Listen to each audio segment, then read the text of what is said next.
ఇది విన్నాక ఎంతమంది అఫెండ్ అవుతారో నాకు తెలీదు. కానీ ఒక్క విషయం గుర్తుంచుకోండి. Being highly educated doesn't automatically make you vice.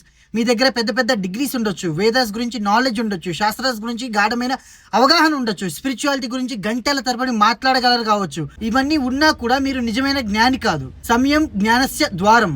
అంటే ఒక వ్యక్తికి ప్రపంచంలోని అన్ని విషయాలు తెలిసి ఉండొచ్చు, కానీ తన యాంగర్ని కంట్రోల్ చేయలేకపోతే, తన వర్డ్స్ని కంట్రోల్ చేయలేకపోతే, తన ఈగోని కంట్రోల్ చేయలేకపోతే కృష్ణస్ పర్స్పెక్టివ్లో అతను ఇంకా అజ్ఞానిగానే ఉంటాడు. So what is true knowledge? Krishna says, మీరు మొత్తం భగవద్గీత చదవండి, ప్రపంచంలోని అన్ని గ్రంథాలు చదవండి, ఎంత ఇన్ఫర్మేషన్ అయినా సేకరించండి, కానీ అది కేవలం మీ మైండ్లోనే ఉంటే అది ఇన్ఫర్మేషన్ మాత్రమే. అసలైన జ్ఞానం నీ మాటల్లో కనిపించాలి, నీ బిహేవియర్లో కనిపించాలి, మీ జీవితంలో ప్రతిబింబించాలి. When ego become zero, wisdom begins to shine. ఎందుకంటే knowledge fills the mind, wisdom transforms the life. విజ్ఞానం వ్యక్తిత్వాన్ని నిర్మిస్తుంది.